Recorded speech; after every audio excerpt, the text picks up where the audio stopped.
So now, if I'm seated with Christ in heavenly places, I'm not seated with Christ with all this junk that's going on with me. I am in a different position. Now, my condition on earth, I've got to fight some things. But if I start to appropriate according to the pattern, I think some things should start to change in me. And I'm not trying to be super spiritual. I just have read stuff in the book, and I can't figure it out. Why are we doing this when you said do this? That's all. I'm not trying to hurt anybody's belief system. I'm not telling you what to believe or what to disbelieve. I'm just saying that I've been in this thing and I've not seen the kind of results that this book says we're supposed to have. And we may say, well, you know, there were people 50, 100 years ago, they got blessings and this, that, the other, and got healed and all that. And yeah, I know that. But I know that God is a gracious and merciful God, and what he has done, I believe, is that he has been patient, and he winked at certain things back here. And he didn't make a big fuss. But then we come to a place in the time where we get closer to the end of time where he's expecting correction of things. That's what I believe. He's expecting correction. And I believe that it's time where, this is the time where we need to get into another place of understanding. Now, what is Pentecost? Well, first of all, Pentecost is, it means 50. And at Pentecost, it means liberty, freedom, jubilee, deliverance. So, if we did Passover right, and we give you the right instruction leading up to, then you should have some things happen the 1st of June, because it's Pentecost, and Pentecost represents the Jubilee.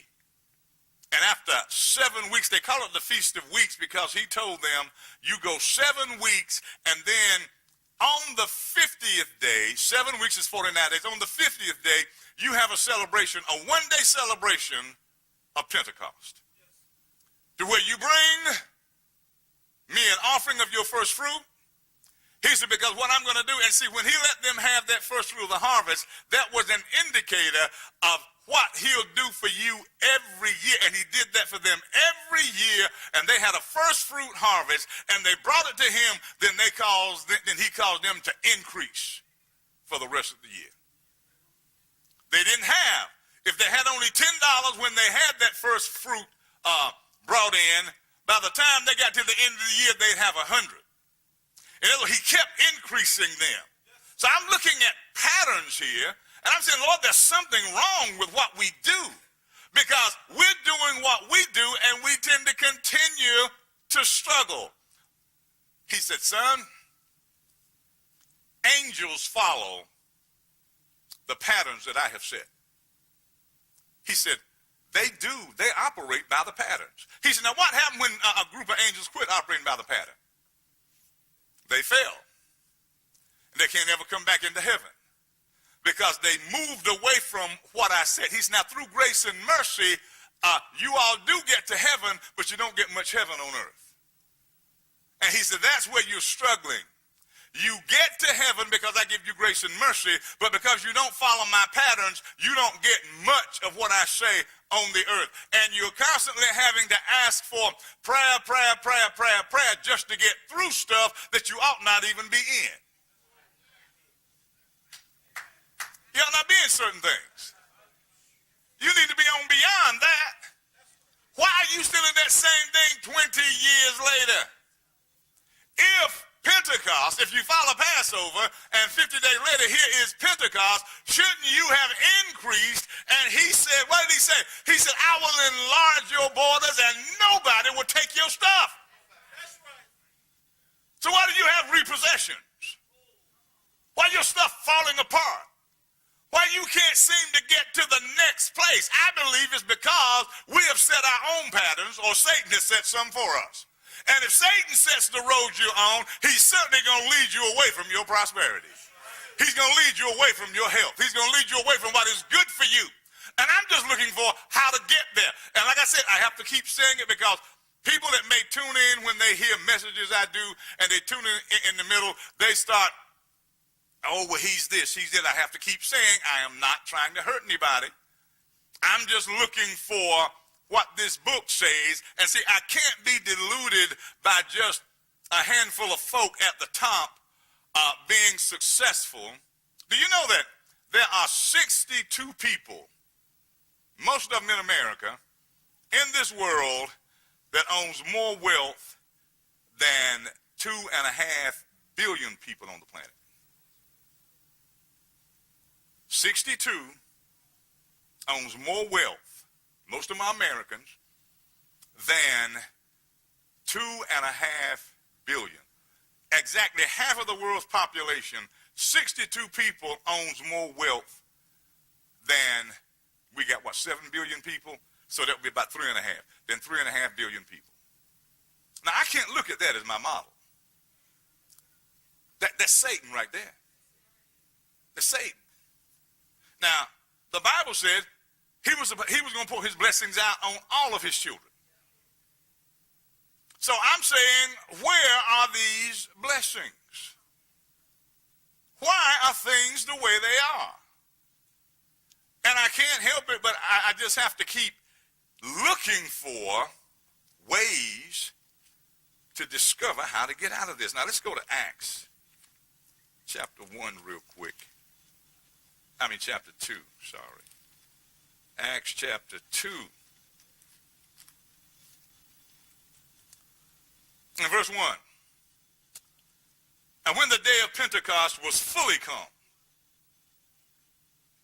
Why did it say fully? Because it was a 7-week period of time from Passover.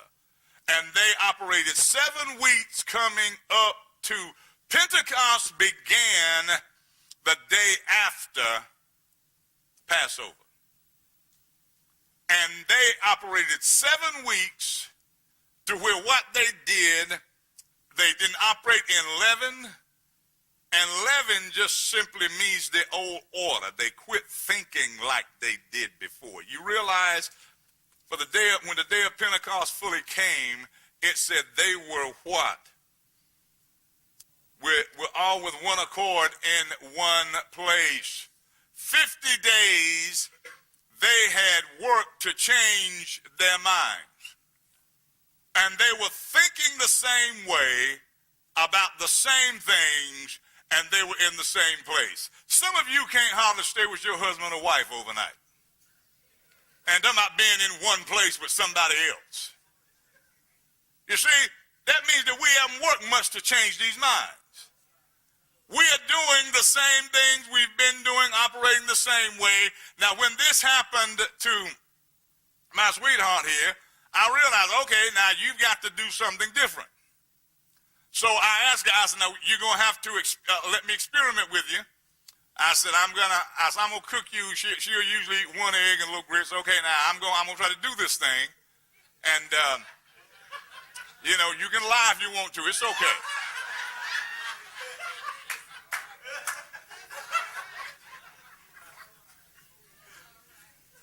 But there will be a time if I start to where I will fully know how to cook the breakfast for her. It may take 7 weeks, but I can get it. But see, if you don't ever start on the day of Pentecost, if you don't ever begin, you'll never get to the place to where you're on one accord in one place. And see, that's why they got what they got, because they were on one accord in one place. When you work to get on one accord in one place, things are going to happen.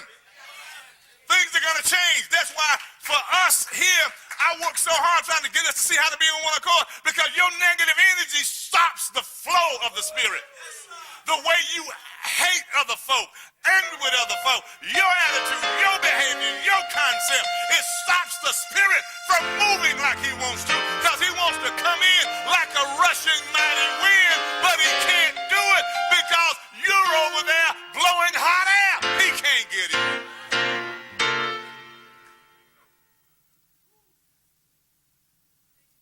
See, what I had to do, okay, I'm not super good at this, but I will become. And because we got to have her to exercise that left hand. I went and got a little balls and stuff and, little grips. Okay, you're doing your exercise? Ain't got to do with how she feels. Now you got to do the exercise. Lay in the bed and exercise that hand. Because the blood stopped on that side of her body for a little bit. So therefore, the nerves and the muscles were deprived.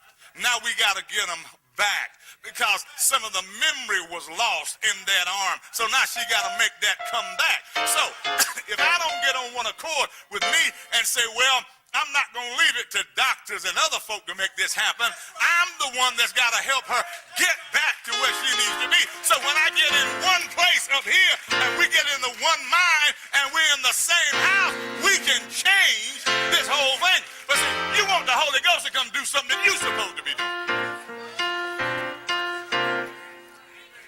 And you walk through the house, hand not working, fix it, Jesus. Jesus, why don't you do some exercising?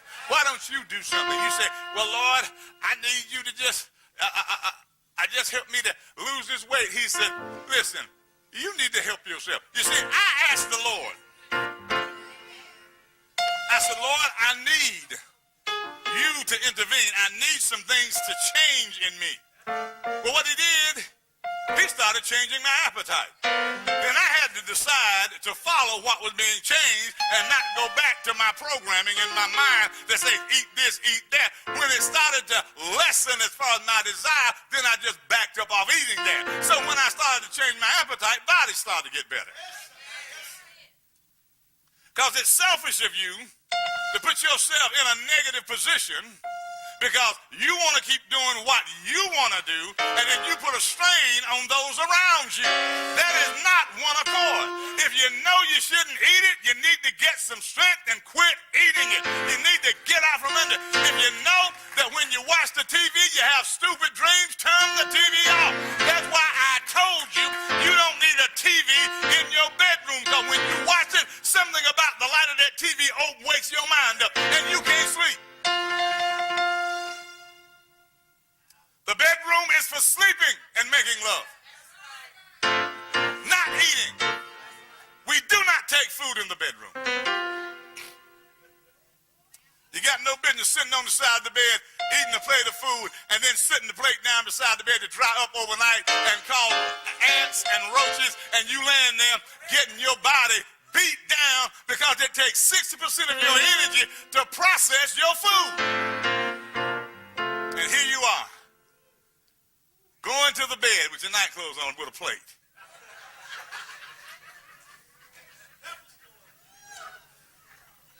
And then wonder why you got middle-aged spread before you got middle-aged.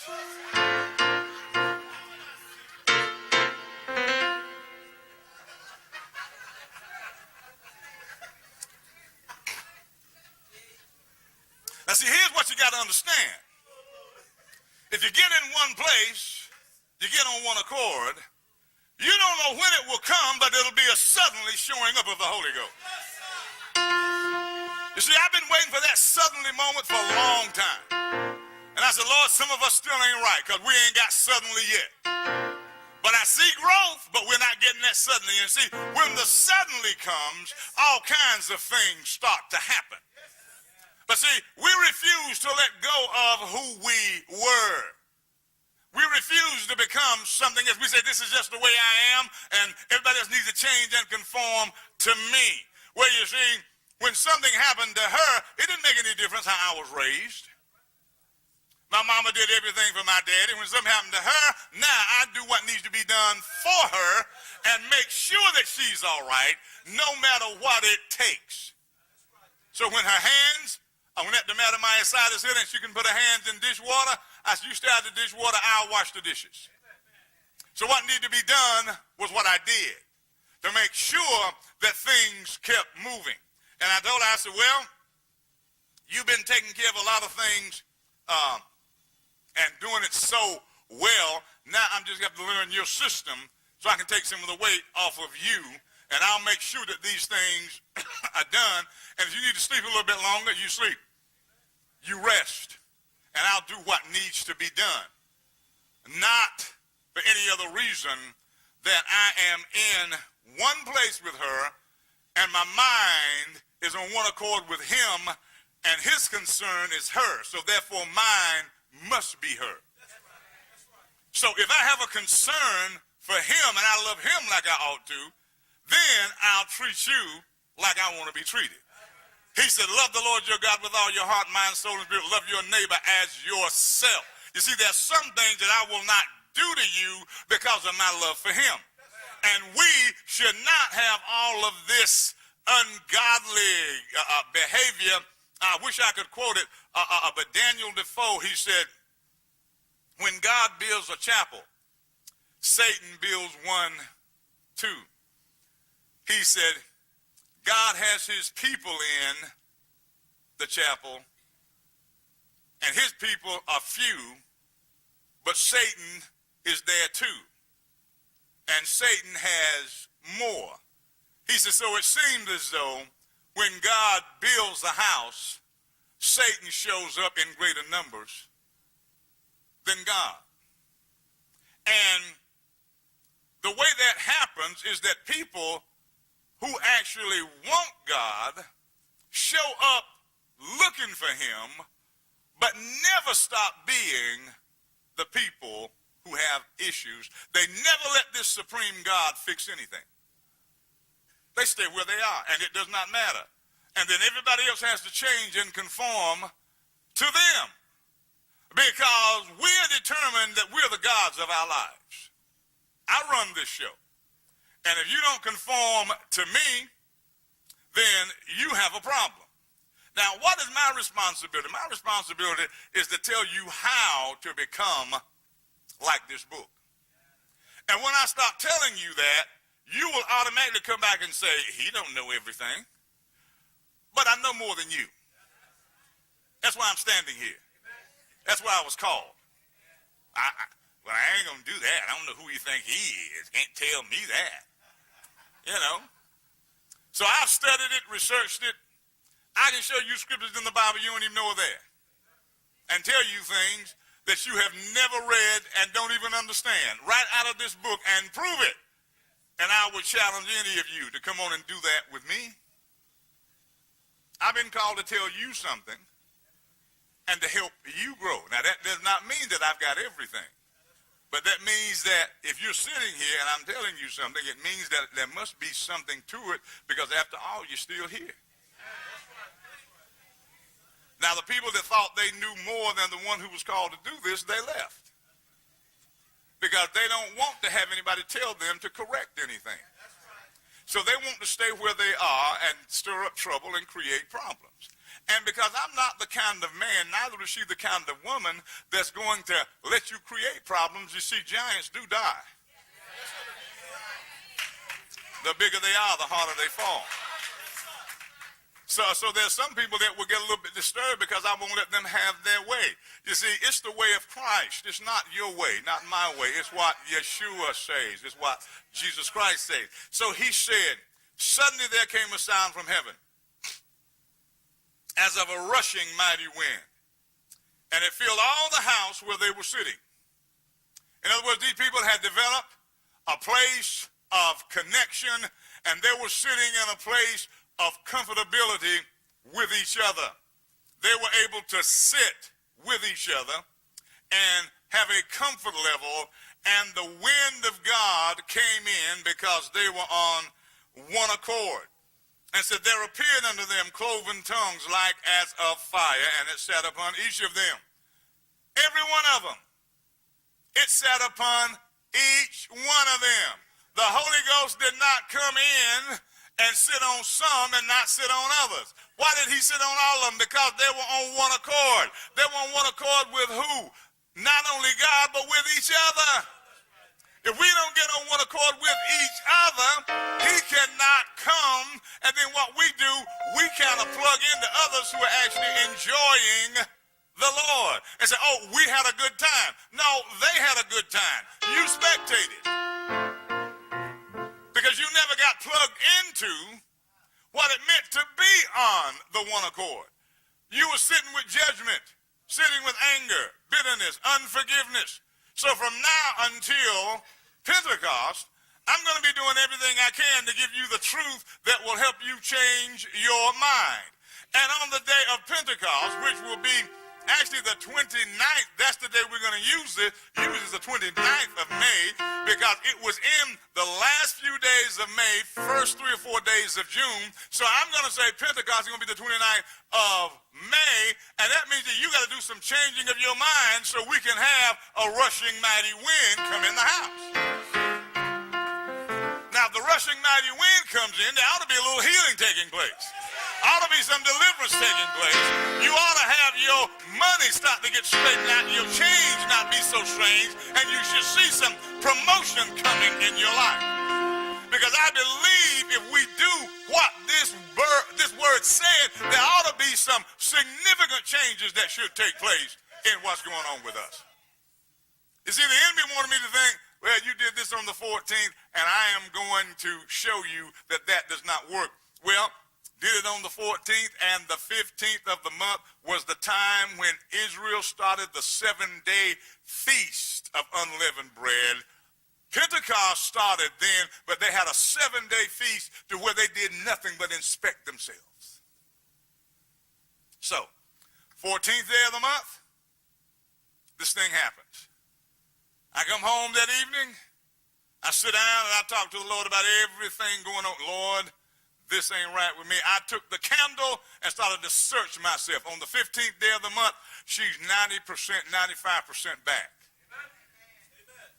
So the devil thought he did one thing, but I believe the living God was doing something different. So I believe that if you hear what we're saying, by the time we get to Pentecost, and Pentecost means 50, at least you ought to have $50 more than what you got right now.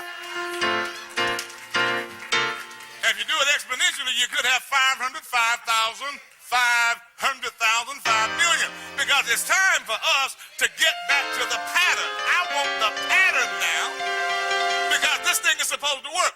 This God is not a God that you can just kind of do any kind of way and then say, well, the Lord understands. You just lie, steal, cheat, be mean and angry and bitter and say, well, the Lord knows my heart. Yeah, he knows your heart. He's trying to help you change your heart. That's the problem. You say the Lord, well, the Lord knows my heart, and you got your hand on your hip, rubbing in your neck, you fussing and cussing folk out. Well, the Lord knows my heart. You can't put me in hell. I'm going to heaven. I'll be in heaven before you will. I don't think you will with your evil, wicked, unpentecostal self. There needs to be some deliverance. And you ought to be working to get yourself in a place where deliverance can fully manifest on the day of Pentecost. Because I'm looking for something. I want something more. I am determined to have something more than what I'm in right now. Because I know that the greater one is in me. And there is more to me than meets the eye. And I want this other place. And it's not hard. It's not hard. The way of the transgressor is hard. This is about you saying, Lord, this about me is not right. Lord, this behavior is not suitable. And see, sometimes we think that we've got to be just soft, easy, quiet pushovers. No, I am much stronger and much more focused and will challenge you quicker now that I'm getting rid of me than I did before. You know why?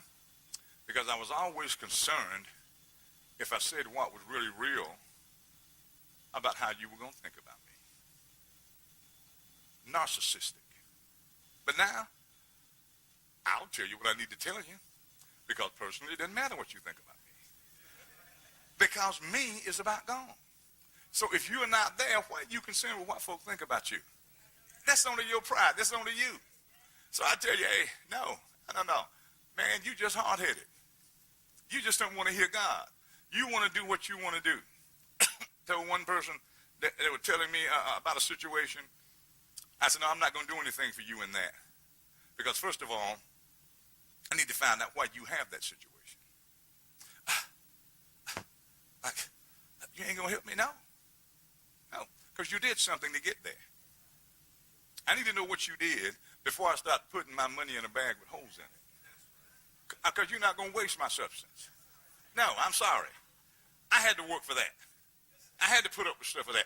And you obviously did something goofy and strange to get in that situation.